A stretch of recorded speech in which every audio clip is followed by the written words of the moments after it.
Hey, what's going on? How in the world are you? So I just got done doing a live stream in our private group, talking to some really good people that are members in that group. Um, I decided that I would come on here and go live and talk to some other people that may not be in that group. But I want to talk about the number one, for me, this is for me, the number one deterrent of success. What's up, Jason Alt? You were just in there. What's up, William McCormick? So, the number one deterrent of success for me in everything ever in my entire life, ever.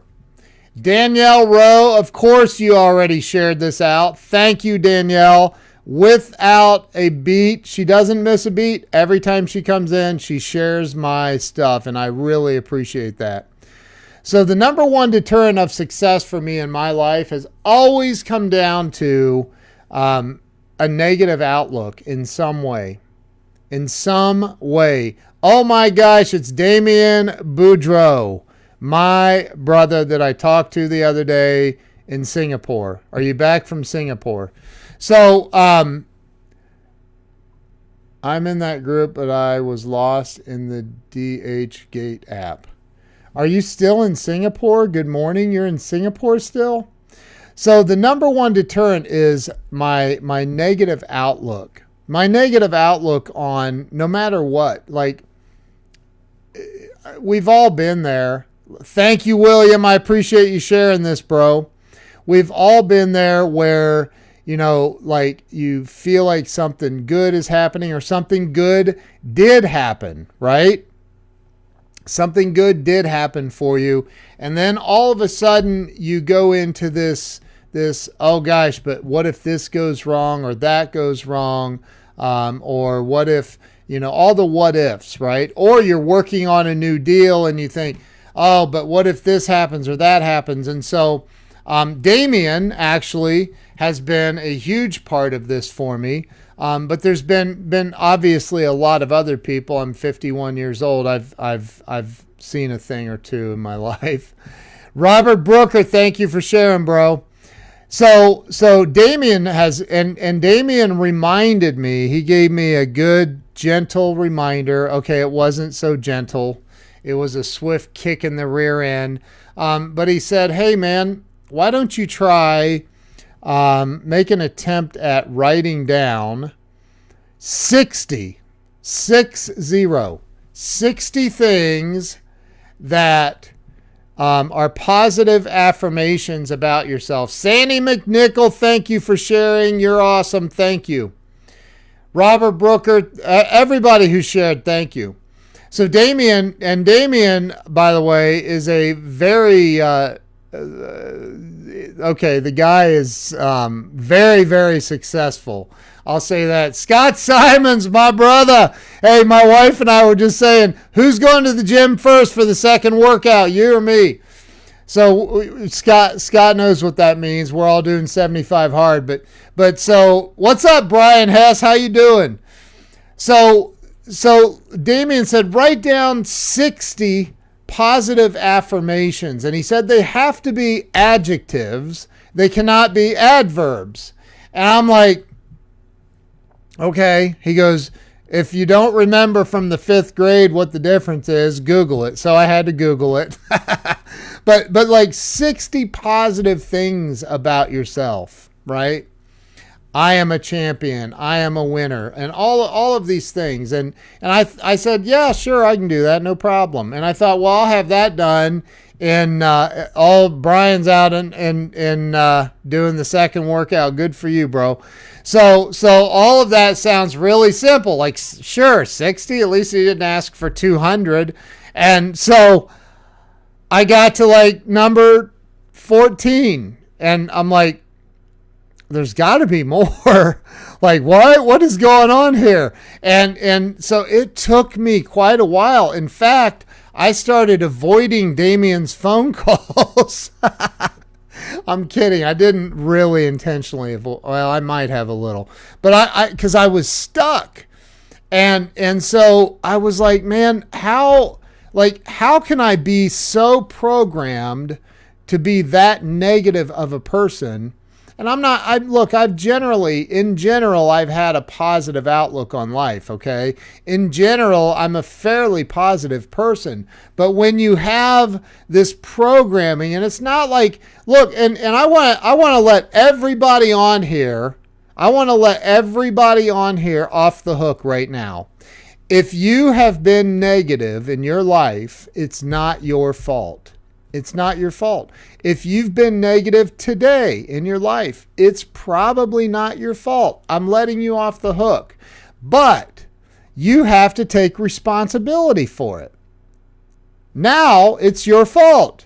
Once you're aware of a situation,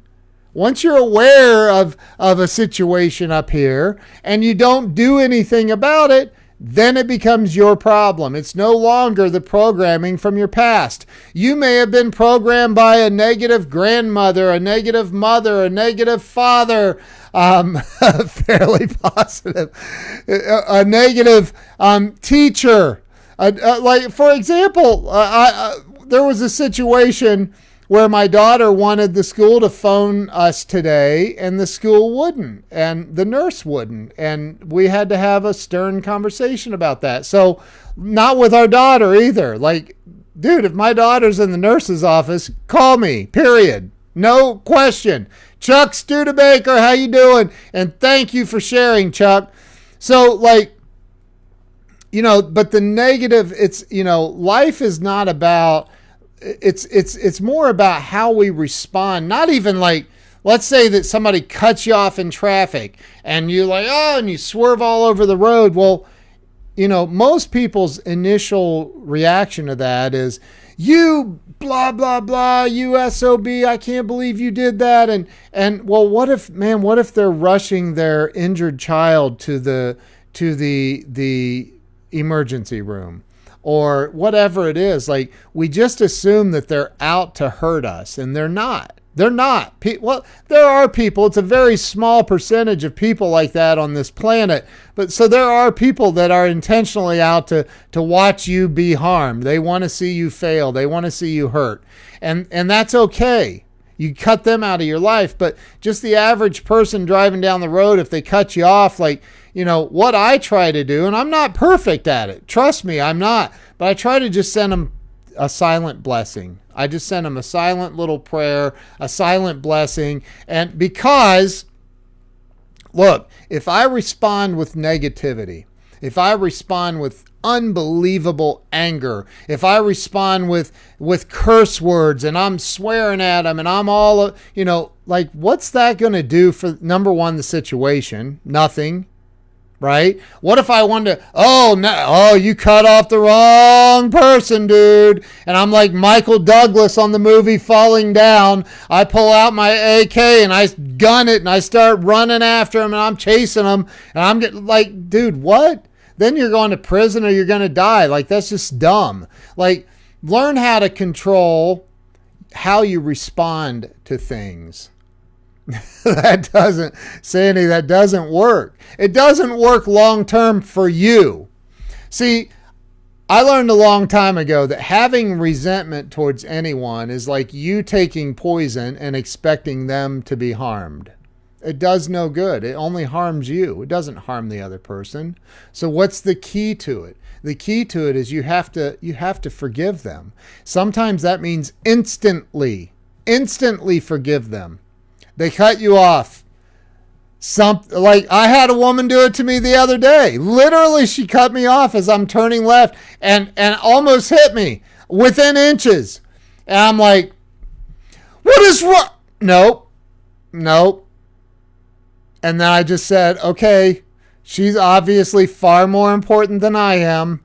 God bless you. Move on with your life. Let's not hang on to that. Right? But my initial response was I was like all right, I'm gonna kick this turbo into gear and go after. Like, no, man, you let it go. Because either there's an old saying, let go and be free, or hang on and be dragged. Right? My favorite bad word that I can't hear it. Like, you just have to, I mean, you got to let go of stuff, man. I have been held hostage, and I've told this story. I wrote this story in my book about these two monks that are walking, along this mountain road, and they come to this mud puddle, and there's a woman with a long dress standing there, and there's no way she can get across this mud puddle. She can't get around it and without getting her dress all wet. And one of the monks picks her up and carries her across the mud puddle, sets her down on the other side, and tells her to go on her way. And so she goes on her way, and the other monk comes through the mud puddle, and he walks up, and he's furious. He doesn't say a word. They don't talk. They walk for a mile or so up the road. And then the monk, finally the one that's furious, stops, and he goes, "How could you have done that? We are forbidden to touch women. You picked that woman up. You touched her. That's against everything our religious values stand for." And the monk that carried her across the mud puddle looked at him, and he said, I put that woman down back at the mud puddle. You're still carrying her. Like, what good does it do you to carry that resentment, that anger? What good does it? See, the number one deterrent of success is having negative thoughts and negative expectations. We've all heard and read all the books about The Secret and the law of attraction and all of that stuff. And some people say it's hokey. Some people say it changed their lives. I for one will tell you that it had a seriously positive impact in my life. Understanding that what I think about is in general what's going to happen in my life. If I put enough attention on it, if I put enough attention on something that I would like to create in my life, and people say, well, you can do that with prayers. God always answers prayers. Yes, God answers prayers. God expects you to get up and go to work. God expects you to sow the seeds and expects you to expect a harvest. If you go out and you plant a bunch of seeds in a field and then you stand over it blocking out the sun, or you don't do the work of watering it or whatever, you're not going to have a harvest, or it's going to be a weak harvest, right? And you have to expect a good harvest. But as I heard Bob Proctor say, and by the way, Lewis Howes just interviewed Bob Proctor on his Robert, I cannot read that. That is a very long comment. So I'll have to go back and read it later. But Lewis Howes interviewed Bob Proctor on his podcast. Jay Barry, what's happening, brother? How you doing? Yes, we have the power to change our occurring. So like Lewis Howes interviewed Bob Proctor, and it was a brilliant interview. It was an absolutely fantastic, and I've never been, I have not followed Bob Proctor. I've never been a really big fan. Not that I didn't like the guy, I just didn't really know, so I haven't followed him. It was a brilliant interview. It was absolutely incredible. And he talks about, how we all have this unbelievable power within us. Like he said, we're sent to school and we think that we have to fill the child up with information, when in fact school should be us pulling the information out that's already there within that child. We all already have that information inside of us. All of us. We have that information already. It's there. All of the answers. Jesus said it. He said, the kingdom of God is within you. What's the kingdom of God? The answers to everything you want to know. That's my take on it. I'm not a religious scholar. I'm no theologian. But my take on that is hey, the answers are already there. They're there. Look for them. Seek and ye shall find, right? Look for them. The answers are there. So all of these things All of these things that have deterred my success in life, in anything. Like I can always go back and look at every single situation, and I can tie it back to some original negative thought that I had about the situation. I can always go back and go, man, there was something I was doing in there that was my mind thinking negatively, which caused me to have negative actions. Maybe I don't, and I'm being very general about that, but when you really start seeking out like how to be. Have you ever met a super, super positive person that's been super positive for a long time that isn't successful? I haven't. I've not. I've never met somebody that's super positive, that's putting out positive energy all the time, because like that's originating in their thoughts, right? And that is reflected in their behaviors. And their thoughts and behaviors are what's creating their reality. And the reality is that you cannot be super positive and miserably broke at the same time. So I think that if you really want, if you want big levels of success in your life, you've got to learn how to reach deep down in. Let me show you. I mean, Damien Boudreau, I don't know if he's still on here or not. Damien is one of my favorite human beings on the planet, and he's a big time celebrity in a lot of circles. He would say he's not, but he is. Tonight I had an idea for a huge, massive celebrity that I wanted to share with him. And so I called him. I have his cell phone number, and I called him. And the dude answered. He answered his phone. And he goes, I thought I told you not to call me when I'm here. Or whatever he said. And I just started laughing. Jeffrey Gitomer is one of those people that, blows my mind to be able to pick up the phone. And every single time I've ever called that guy, he answers my call every time. And we can sit and talk, and he's filled with so much wisdom. As you guys know, he wrote the Little Red Book of Selling, the #1 best-selling sales book ever on planet Earth. The guy is unbelievable. We've partnered up on something I'll be talking about later on this week. But he's an amazing human being filled with a ton of wisdom. And he answers my calls. It's crazy to me. Well, why? Because I expect him to. I expect that I can call Jeffrey Gitomer and he'll answer my calls. I have Grant's cell phone number. I could probably, why am I, is it frozen for y'all? Oh, it's not frozen. I have, Grant Cardone's cell phone number. I don't know if he would answer if I called. Good chance. He has before. He's answered my calls. But what are you expecting for your life? What are your expectations? How do you fix that?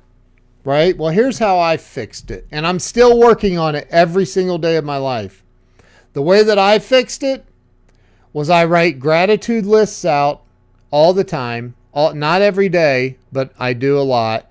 I do the positive affirmation list every day. Every day. I have a notes app on my iPhone, and I use that every single day. I write out my goals, and I make my goals so big that they're scaring me. They scare me, right? I write out my goals, and I stay focused on positivity. And if I'm feeling negative, I have to look at, okay, what's going on with me? Well, but Chuck, that's right. I got yours. I'll call you, brother.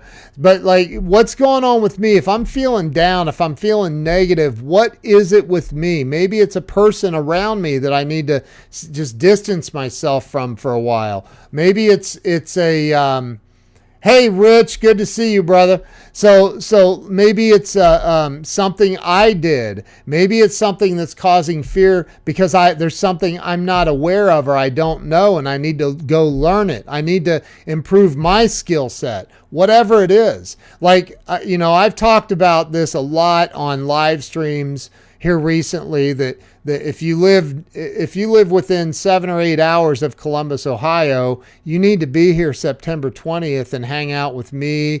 Grant Cardone's coming in for a day. It's unbelievable opportunity to if you wanted to get a VIP seat, especially. You can go to 10xcolumbus.com and check out more information on it.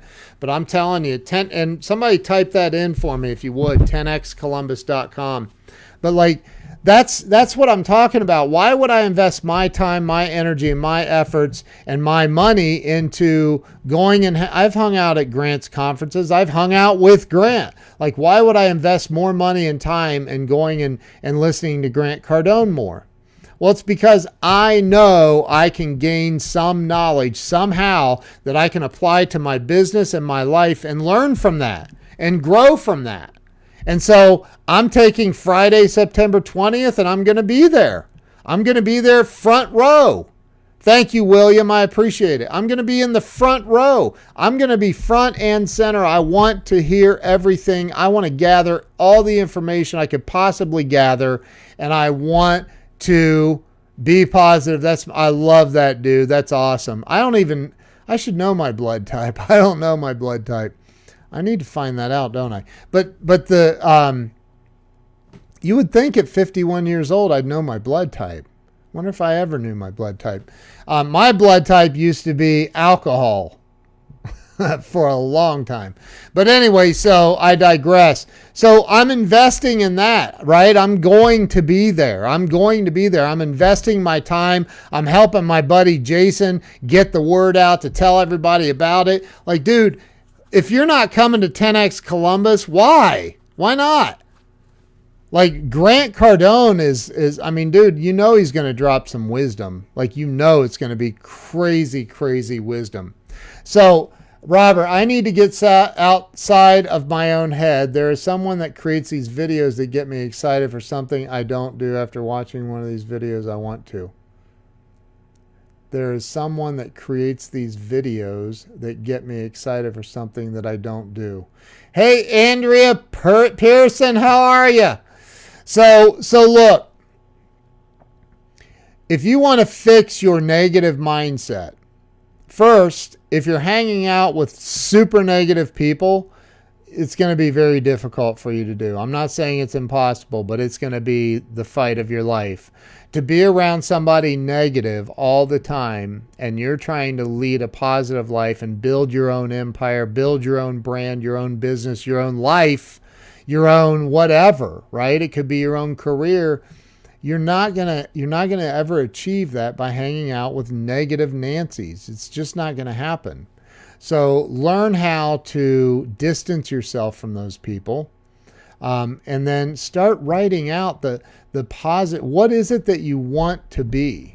What is it that you want to be? Like, dude and dudettes, like, you weren't put on this earth to just like come here, be programmed by adults as a child and become like those adults in your adult life and live for, till you're 85 or 90 or 100 years old and then just die after, you went and worked at a job for 40 years and you went and clocked in and clocked out dude, like, what?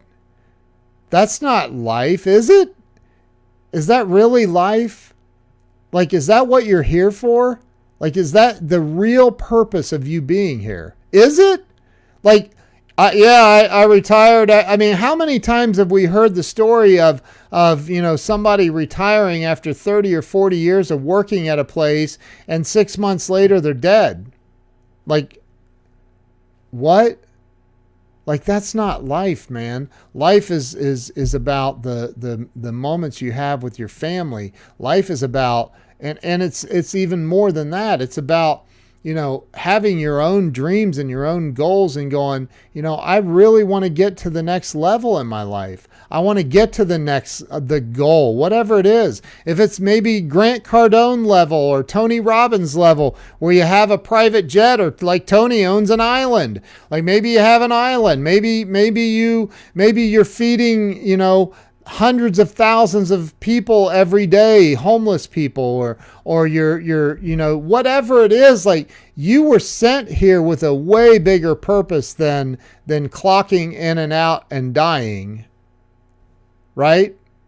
Like, way bigger purpose than that, I would think. Don't most of you feel that? Am I wrong? Is there anybody? Hello, is this thing on? Is there anybody there? Like, is there anybody out there that thinks they were put here for a bigger purpose than what they've given themselves credit for? I know I've been put here for a way bigger purpose than I gave myself credit for 50 and a half years, and I'm 51. Way bigger purpose than I gave myself credit for. I mean, it blows my mind, in fact. So, like, get rid of the negative mindset. Johnny Morrow, I just saw you on here, bro. Johnny, that guy right there, man, that guy is freaking unbelievable. That guy is unbelievable. Chuck Studebaker introduced us. And Johnny, like, that guy is freaking unreal. It's a Ferrari that he has, right? I think it's the Ferrari. But, like, he also, like, has a racing team and travels all over the world and, like, is unbelievable. But, like, so he's probably pushing to living his life to his purpose, his fullest purpose, his true purpose, right?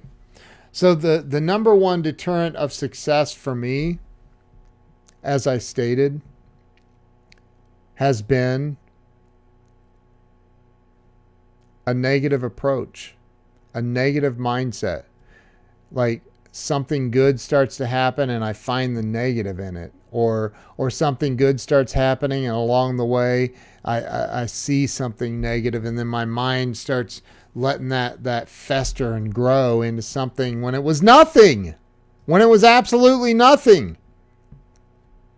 It's the same thing Grant Cardone talks about, the number one rule of selling. Does anybody know what, according to Grant, and I agree with him, by the way, what is the number one rule of selling? Anybody? I'm going to give you guys a minute to answer that, because it's true. And you know what? It applies to everything in life. It really does. It applies to everything in life.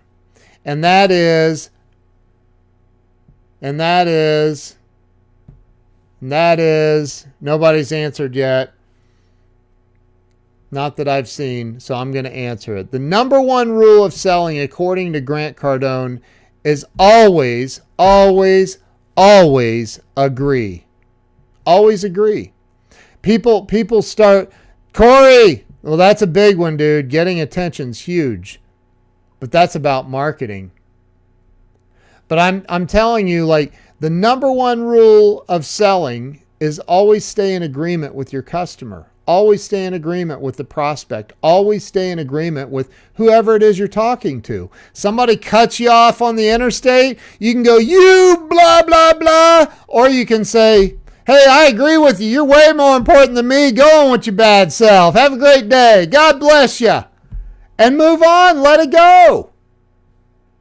Let it go. Like, you got to let it go. You got to pull an Elsa. Let it go. Sing the song. Let it go.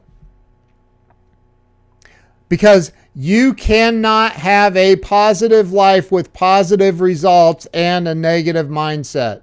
Doesn't work that way. If you find yourself complaining about anything, and this is one of the hardest things, like, people, you guys have all seen this challenge, I would imagine, where it's like, okay, go 24 hours. For the next 24 hours, do not complain about one single thing. And if you complain and you catch yourself, which most of us are so programmed to be negative, most of us are so programmed to allow that negativity to start festering and coming out, that you won't last probably an hour. Maybe 30 minutes. I'd give most of you 30 minutes, including me, so I'm not judging you. I'm not judging you. But like, that's the thing is like, we're so programmed to, like, if I go over and open up that door and my hands are full and that door sticks over there once in a while, and what am I going to immediately think if I'm holding on to my cup and my phone and my AirPods and my tablet, and I can't get that door open, and then the phone slips and falls on the floor? What's my immediate response? And I start like, going ballistic, right? It's catching yourself, right?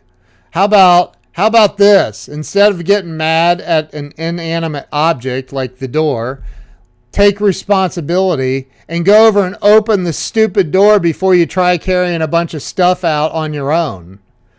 There's a banner idea. Wait, no, the door should just open for me because I'm special.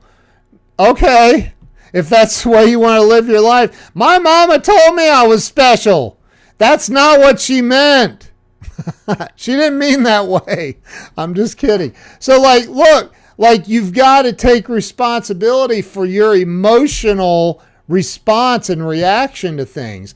Go open up the door, then walk back over and get your stuff, take it to the other part of the house that you're navigating, and come back and close the door if you need it closed or whatever, right? Like you can take responsibility for the energy and the attitude that you bring into any space. Any space. And Oprah, it's one of my favorite sayings that Oprah said. She had a sign hanging in her office, is what I heard, that said, be responsible for the energy you bring into this space. There are, I don't know if millions is the right word, but there are at least hundreds or thousands of examples of people who were very uneducated, didn't get out of the 10th grade or the 9th grade or the 8th grade or whatever grade. They didn't make it past the 8th grade. John Hamlin, I interviewed him the other day. The guy drives a Rolls Royce, has a private jet, has a Lamborghini, is a multi-millionaire, very successful friend of mine, good dude, client of mine, super awesome guy. And in my interview with him, he talks about that. He's like, he didn't make it past the 8th grade because of a lot of circumstances. But yet he went on to become successful. How did he do that? How did he do that? How did he become so financially successful that Grant Cardone used to use his jet once in a while? How would that even be possible? Well, it might start with the guy is one of the most positive, happy, giving, loving people I've ever known in my life. Jorge, what's up, my brother? How you doing? That's how that's possible. Well, you got to be smart. Well, it starts, you know what? You don't have to be smart. You can hire smart people. Ask Henry Ford about that. He hired smart people. For real. Andy Frisella, in my interview with him, I did a replay and I did a watch party of his interview today. And Andy said, Andy said in his interview, he said, I said, dude, you've surrounded yourself with some amazing people. He goes, you know what? I'm actually the dumbest blanker in this place. And he said, I am. And I laughed and he said, no, he said, I see the visions. I'm the visionary. I see visions, but man, all these smart people put all this together. All these smart people, we meet and talk about it and they figure out how to make it all click and work. And that's the way it is. Like, if you think you have to be the smartest person in the room, dude, reevaluate. And if you are the smartest person in the room, you need to get out of that room and find a new room. Like, for real. So anyway, don't have a negative outlook. And as easy as that sounds, it's not. Go the next 24 hours. Go for the next 24 hours and do not complain about one single thing. No complaining. Oh, my ankle hurts, but you don't understand my ankle. Okay.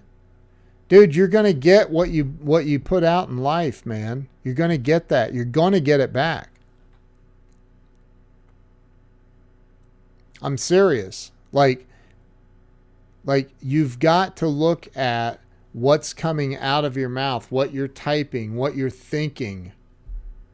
Carly Limbo, how are you? Yeah, right. Right. So like, you know, like you've got to really focus on your thoughts. You got to focus on your thoughts. You got to focus on what's coming out of your mouth. If you stub your toe on the dresser in the morning, try to immediately be happy about it. And I know that sounds insane. Oh, I'm so grateful for this broken toe. Oh, thank you. Thank you. Oh, that hurt. Kinda, not really. It felt great. Thank you. It's not easy, man. Cause look, life happens. No matter what, life happens. It happens. And things happen in life. What was it Forrest Gump said? Poop occurs. Things happen. And it's very difficult to stay positive. It's very, very difficult to stay positive. But it's very possible. So I would challenge you to spend the next 24 hours not complaining about anything.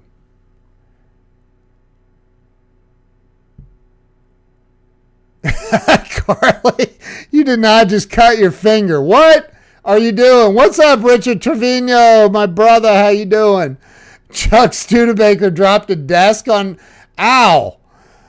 So find something okay, so there's a couple of situations. Find some gratitude in it and take responsibility. If you look at it, and that's the thing, man, what do we really get angry about? We get angry not at the knife or the dishes that cut us or the desk that fell on our toe.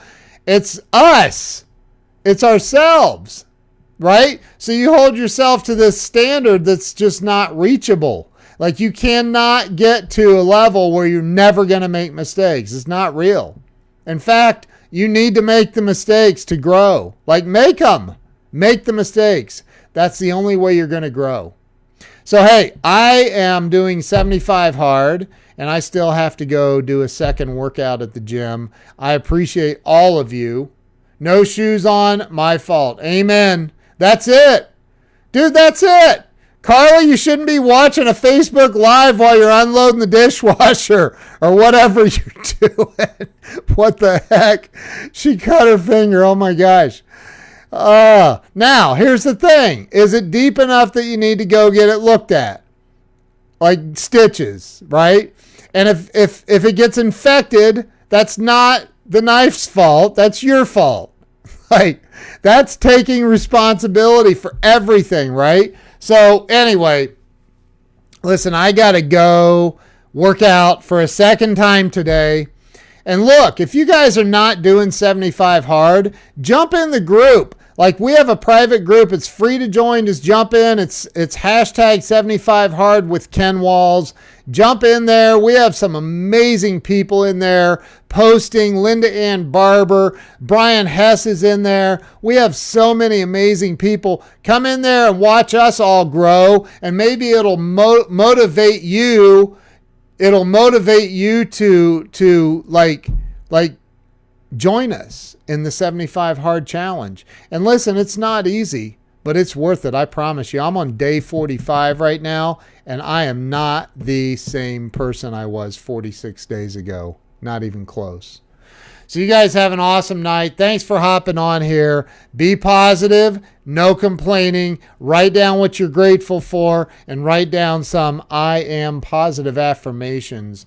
Do that stuff consistently and your life will change. I promise you. Have a great night, and I will see you all very, very soon.